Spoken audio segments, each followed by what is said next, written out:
اللہ اللہ اللہ اللہ اللہ اللہ.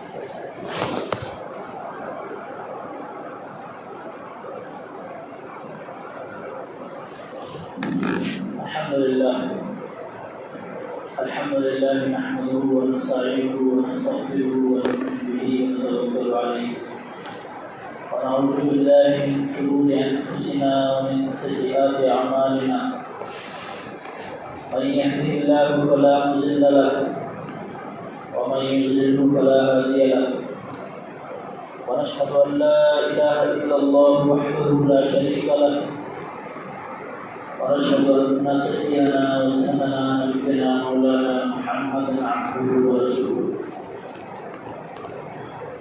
أما بعد فأعوذ بالله من الشيطان الرجيم بسم الله الرحمن الرحيم ولا تنازعوا فتفشلوا وتذهب ريحكم صدق الله العظيم. اللهم صل على سيدنا محمد وعلى آل سيدنا محمد وبارك وسلم.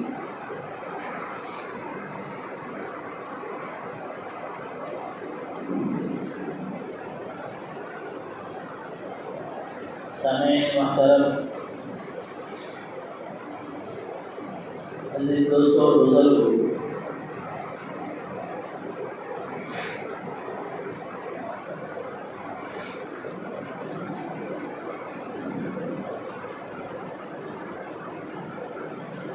جس دور میں ہم اور آپ زندگی گزار رہے ہیں، وہ دور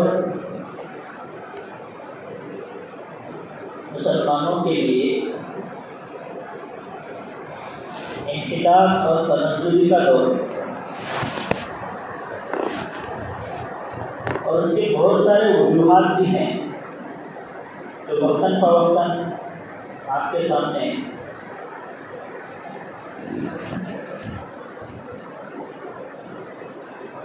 پیش کرتا رہتا ہوں. آج کے اس جمعے کے مبارک موقع پر انہی اسباب میں سے دو تین اسباب بیان ہوں گی کہ یہ قوم اعلیٰ سے اسفل، اوپر سے نیچے، آقا سے غلام بننے کی بہت سارے وجوہات ہوتی ہیں.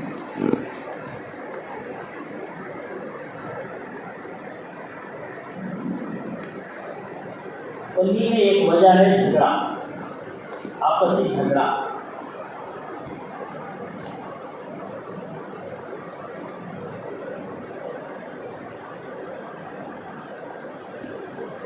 اور مسلمان جو ہے آج کیسی زد و حالی سے دوچار ہے، یہ بیان کرنے کی ضرورت بھی نہیں. مسلمانوں کا خون جو ہے آج اتنا آسان ہے، بعض اوقات اس کی قیمت پینے کے صاف پانی سے بھی کم ہے. اتنا سستا آج مسلمانوں کا خون ہے. اور بات یہیں تک رکتی نہیں ہے، مسلمانوں کی جو جان و مال، عزت و آبرو بھی محفوظ نہیں ہے، بلکہ یہ سمجھ لیں کوئی بھی میدان ایسا نہیں ہے جس میں ان کا حال بہتر ہو۔ خصوصاً ہمارے اس ملک میں کوئی میدان ایسا نہیں ہے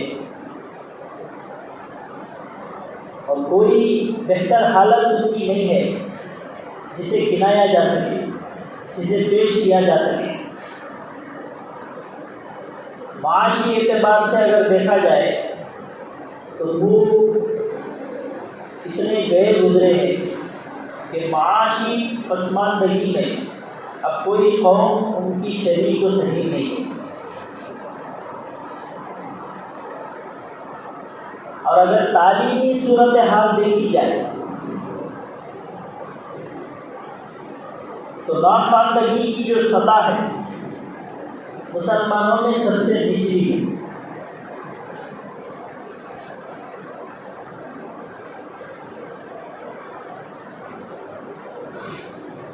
اور ہماری جو تعلیمی پسماندگی ہے وہ ملک میں ضرب المثل بن گئی ہے، مثال دے کر بول سکتے ہیں۔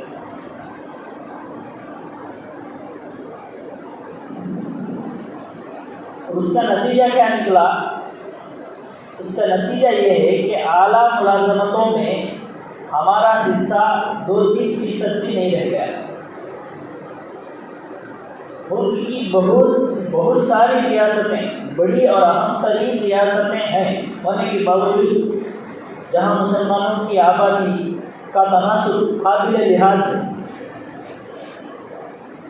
لیکن ان ریاستوں کے اضلاع میں بھی اہم سرکاری عہدوں پر فائز مسلمانوں کی تعداد 2 سے 4 سے زیادہ نہیں۔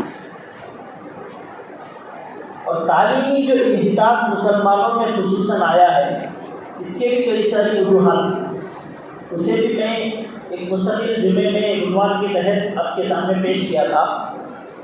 ضمناً ایک بات عرض کر دیتا ہوں، آج کے ماحول میں تعلیم جو دلایا جاتا ہے وہ پیسے کمانے کی نیت سے۔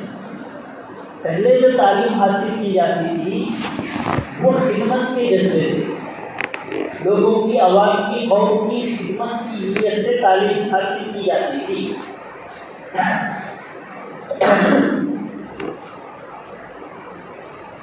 آج جو تعلیم حاصل کی جا رہی ہے اس کی وجہ ہے تعلیم حاصل کرنے کے بعد خدمت کا جذبہ نہ ہونا۔ تعلیم تو حاصل کی جا رہی ہے لیکن خدمت کی نیت سے نہیں، کمانے کی نیت سے۔ جب کوئی قوم پڑھنے کو کمانے پر منحصر کر دے، موقوف کر دے، پڑھیا تو کماتا، تو وہ قوم میں دھیرے علم کی اہمیت ختم ہو جاتی ہے۔ آج مسلم قوم میں یہ شواس، کوئی بچہ جب مدرسے کو پڑھنے جاتا ہے تو اسے پورے محلے والے، پورے گاؤں والے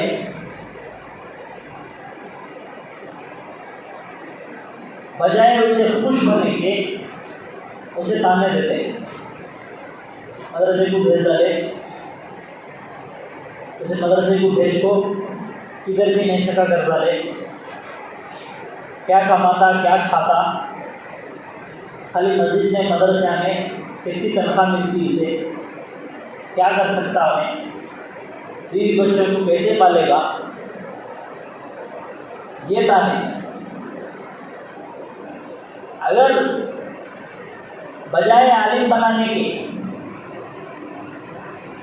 کوئی مسلمان یہ ہمت بھی کرتا ہے کہ بھئی میرے بچے کو اعلیٰ سے اعلیٰ تعلیم دلایا جائے، اسے کوئی انجینئر، ڈاکٹر یا لائر بنایا جائے، تو بھی تانے،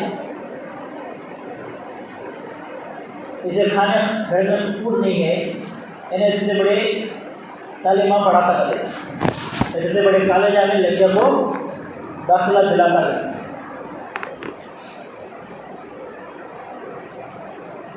تو یہ ایک طرف تانے اور دوسری طرف معاشی تنگی۔ آج سب سے زیادہ دنیا میں مہنگی چیز تعلیم ہے. سب سے زیادہ مہنگی چیز تعلیم ہے. پہلے جو تعلیم دی جاتی تھی وہ قوم کو آگے بڑھانے کے لیے. میرے پاس اگر 10 اسٹوڈنٹ پڑھیں گے تو وہ 10 کو پڑھائے گا, وہ 10 آگے والے 10 کو پڑھائے گا. اس طرح قوم ترقی میں آئے گی, قوم میں دانشور پیدا ہوں گے, قوم میں سمجھدار پیدا ہوں گے, قوم میں ایجوکیٹڈ لوگ پیدا ہوں گے. یہ نیت سے پڑھایا جاتا تھا. اب تعلیم کو بھی بزنس بنا لیے. پڑھانے والے کی دل میں بھی یہ نیت ہوتی ہے کہ بھائی میں لاکھوں کے خرچ سب کو پڑھایا, اب میں ان کو پڑھایا تو مجھے کیا آتا, تنخواہ آتا, پیسہ آتا. تو تعلیم کو روزی روٹی کا مسئلہ بنا ڈالے.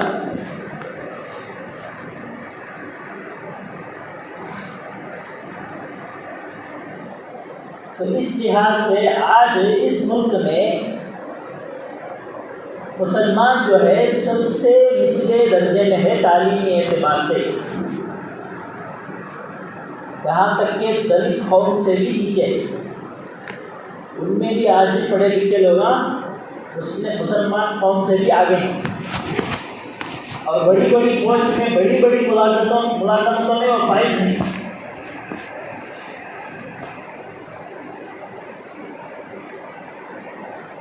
اور اسی طرح ہم ملک کی دوسری بڑی اکثریت. لیکن صورتحال یہ ہے کہ ہم سب سے زیادہ, سب قوموں سے زیادہ بے وزن سیاسی قوت رکھتے ہیں. اتنی بڑی آبادی ہونے کے باوجود اس ملک میں کوئی سیاسی قوت ہمارے پاس نہیں ہے.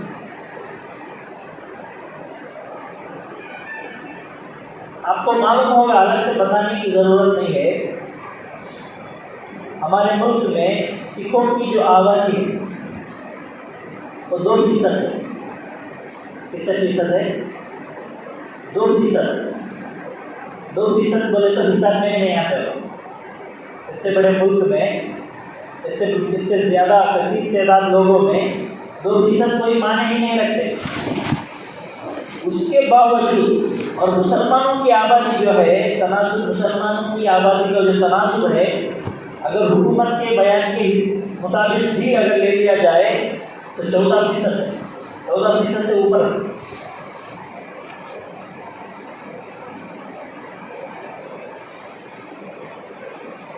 وہ 2% ہونے کے باوجود صرف اپنی مستقل سیاسی قوت رکھتے ہیں.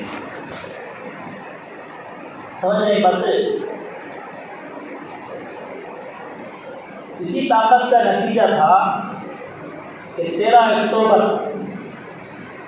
1980 پر 4 عیسوی میں جب فسادات میں بہت سارے سکھ مارے گئے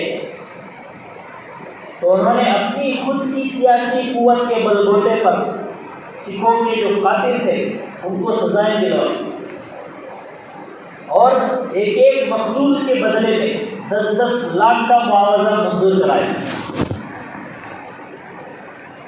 اس کے بالمقابل 2014 سے لے کر اب تک, پھر اس سے پہلے 2002 میں گجرات فسادات ہوئے, لاکھوں کے لوگ مارے گئے. نہ بچوں کو چھوڑا گیا, نہ مردوں کو چھوڑا گیا, نہ بوڑھوں کو چھوڑا گیا, نہ عورتوں کو بخشا گیا.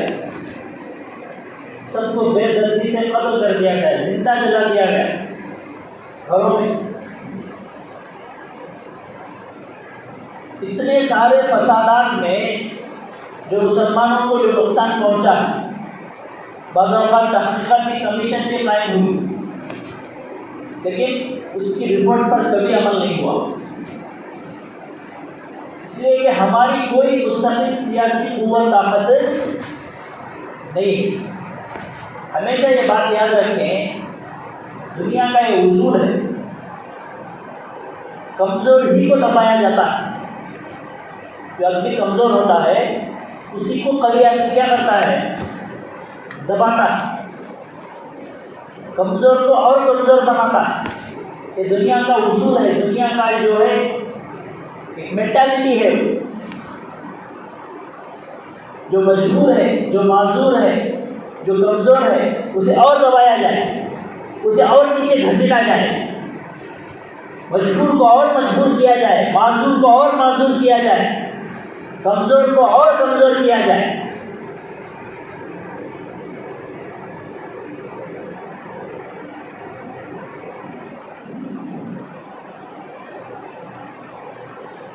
ستر سالوں میں جب سے ہندوستان آزاد ہوا، اس سے پہلے جو چھوڑو، اس سے پہلے کا جو سیاسی حالت تھی وہ الگ تھی، وہ بادشاہی دور تھا، جس کے اندر جتنا دم ہوتا وہ اتنے زیادہ ملک کو، اتنے زیادہ ریاستوں کو اپنے قبضے میں لے کر جو ہے حکومت بناتا تھا۔ اب تو وہ معاملہ ویسا نہیں ہے۔ ان 70 سالوں میں یہ تو پہلے سے مسلمان کمزور ہے، اور ان 70 سالوں میں اور اسے کمزور کیا ہے، معاشی اعتبار سے بھی، سیاسی اعتبار سے۔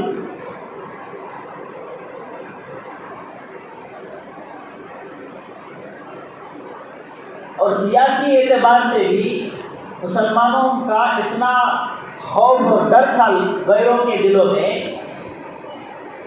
کہ وہ بولنے پر، یہ کہنے پر مجبور ہوتے تھے کہ اگر مسلمان ہمیں ساتھ نہ دیں تو ہم کامیاب نہیں ہو سکتے۔ اتنا روب، اتنا دبدبا، اتنی طاقت تھی مسلمان۔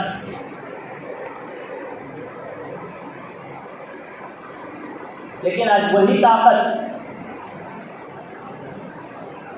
وہی قوت، وہی قوم یہ سوچنے پر مجبور ہے کہ ہمیں اس ملک میں سکون سے جینے کے لیے دیا جائے تو بس ہے، ہمیں اس کے علاوہ اور کوئی نہیں چاہیے، صرف سکون سے ہمیں جینے دیا جائے، سکون سے رہنے دیا جائے، یہی ہمارے لیے کافی ہے۔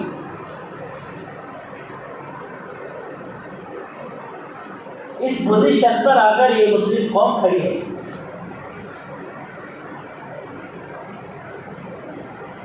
آخر جو قوم صدیوں سے اس سرزمین پر فرما روائی کر چکی ہے، جگہ جگہ پر مسلمانوں کے کارنامے آپ کو پورے ہندوستان میں نظر آئے ہیں۔ 70 سالوں سے جو غیر قوم جن چیزوں سے پیسے کما کر کھا رہی ہے، حکومت چلا رہی ہے، وہ چیزیں بھی مسلمانوں ہی کے بنائے ہوئے ہیں۔ سمجھ رہے ہیں باتیں؟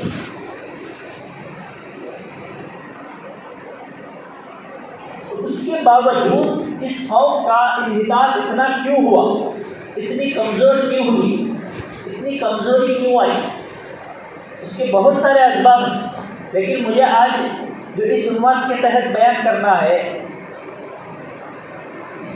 اگر اس پر غور کیا جائے تو ان سب کی بنیادی وجہ یہ ہے کہ ہم نے خدا سے اپنا رشتہ کمزور کر دیا، اور دوسری جو سب سے بڑی وجہ ہے وہ فرقہ بندیوں اور باہمی عداوتوں نے ہمیں سمندر کی سی طاقت رکھنے کے باوجود قطروں میں تقسیم کر دیا۔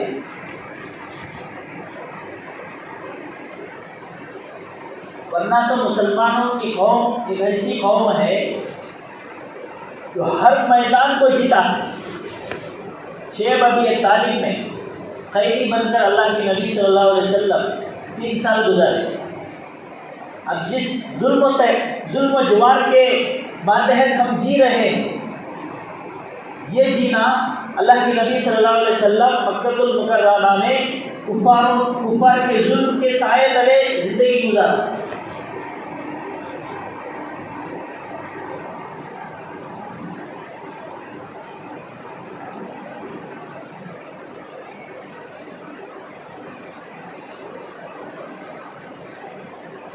اس کی سب سے بڑی وجہ یہ ہے کہ ہم آپسی اتفاق ہمارے اندر کیا ہو گیا، ختم ہو گیا۔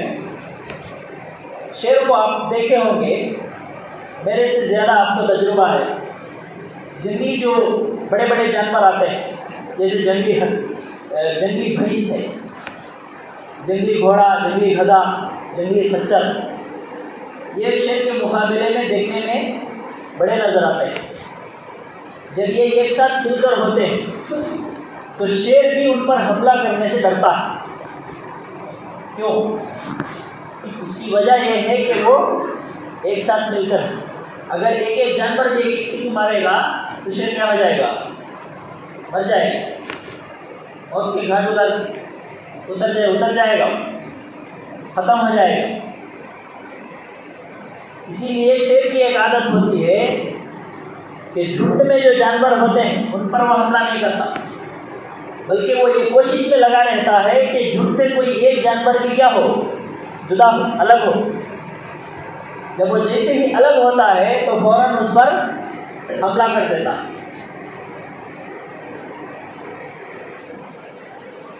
تو اسی طرح اللہ کے نبی صلی اللہ علیہ وسلم نے فرمایا، اور قرآن میں بھی یہ صاف طور پر کہا گیا کہ جو قوم متفرق ہو جاتی ہے، جو قوم اپنے آپ سے اپنے ہی جو ہے ایک دوسرے پر گریبان ہوتی ہے، دست گریبان ہوتی ہے، ایک دوسرے پر ہی جو ہے نیچا دکھانے کی کوشش کرتی رہے گی، آپس میں جھگڑا کرتے رہے گی، تو دوسرے لوگ اس سے کیا کریں گے؟ فائدہ اٹھائیں.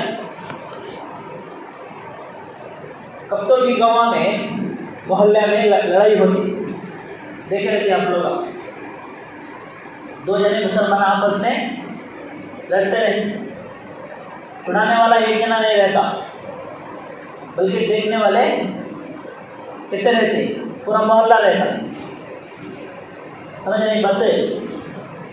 جبکہ وہ بھی مسلمان ہے، یہ بھی مسلمان ہے.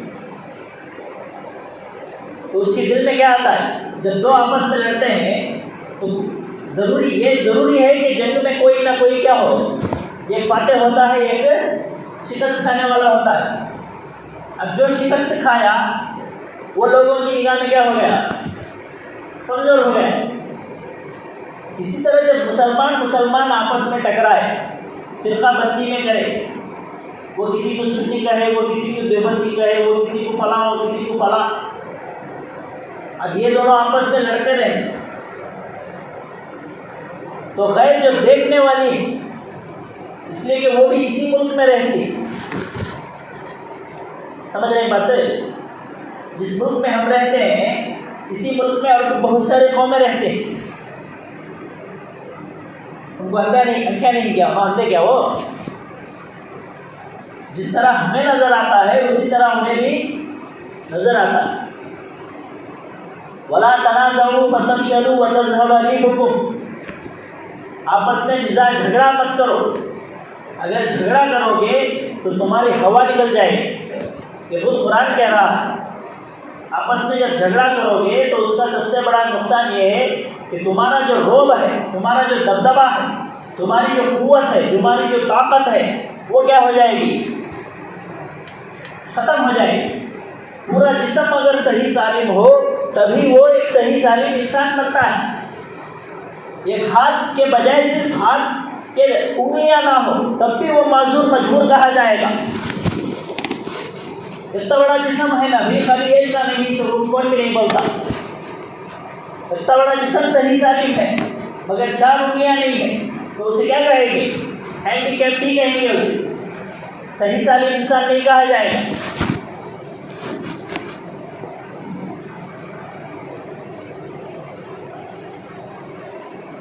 ہجرت کے 30ویں سال غزوہ احد کا واقعہ پیش آیا، جس میں مسلمانوں کو ایک گناہ ہزیمت سے دوچار ہونا پڑا اور 70 صحابہ شہید ہوئے. قرآن نے تفصیل سے اس واقعے کا تذکرہ فرمایا اور قرآن نے اس کی شکست کے اسباب اور اثرات کا تجزیہ بھی کیا ہے اور یہ ہمیں بتانے کی کوشش کی ہے. آگے اسی واقعے کے پس منظر میں اللہ تعالیٰ کا ارشاد ہے، وَاعْتَصِمُوا بِحَبْلِ اللَّهِ جَمِيعًا، اللہ کی رسی کو تم تمام کے تمام مضبوطی سے تھامے رکھو.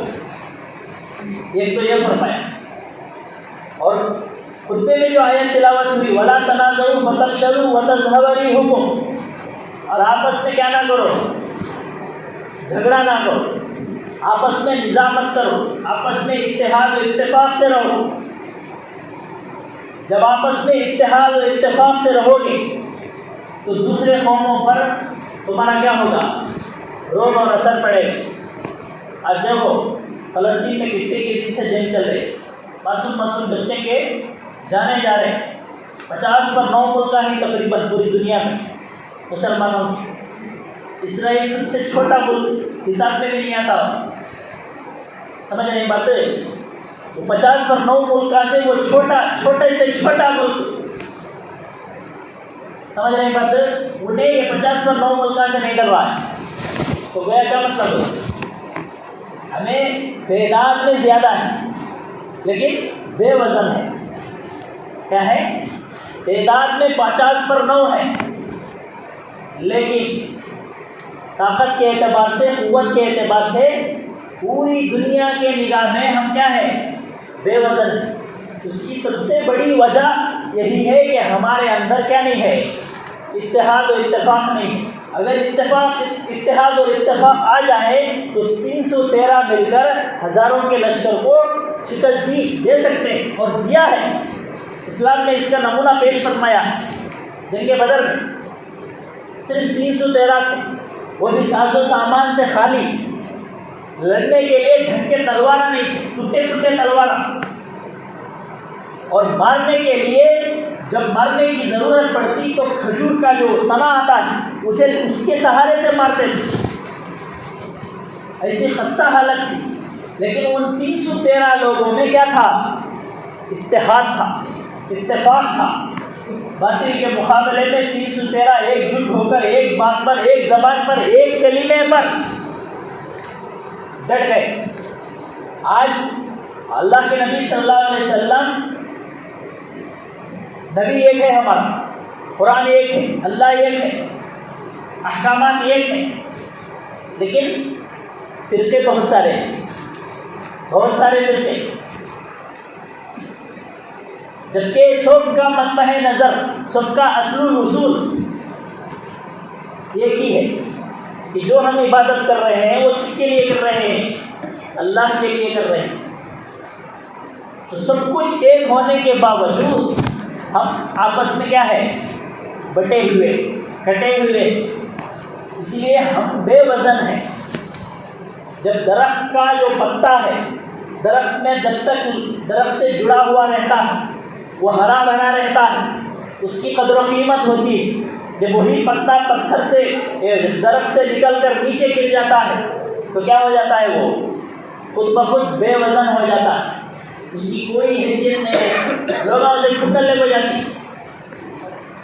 جب یہی پتا درخت پر تھا تو اس کی ویلیو تھی، اس کی قدر تھی، ہرا بھرا تھا، تازہ تھا، اسے پانی ملتا تھا، اسے تر و تازگی ملتی تھی، اسے ہوا ملتی تھی، اسے سورج ملتا تھا، سورج کی شعاعیں ملتی تھی، اور چاندنی سے جو ہے چاند سے چاندنی ملتی تھی۔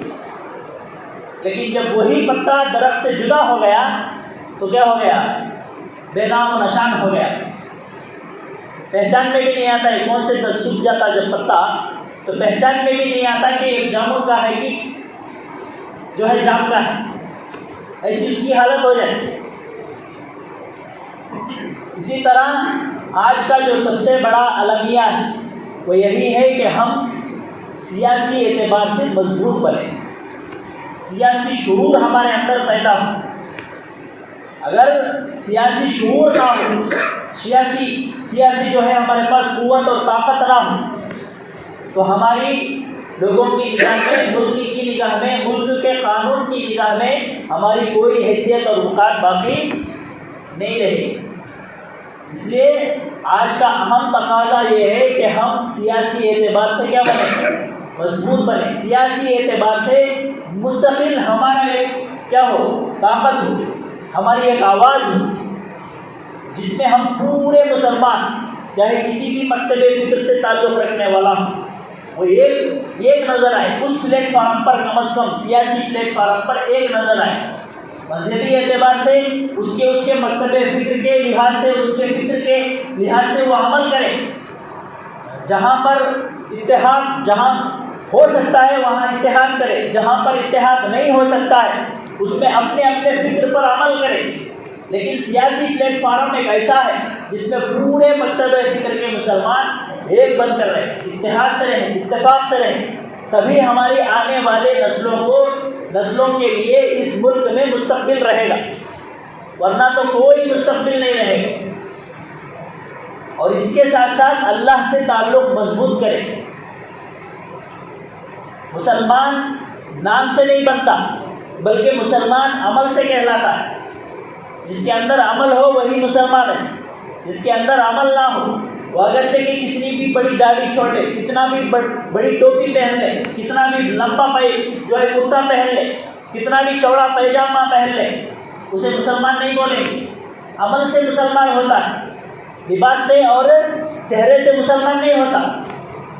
وہ سے بھی مسلمان کو چہرے پر مسلمان کو لکھو نہیں ہے۔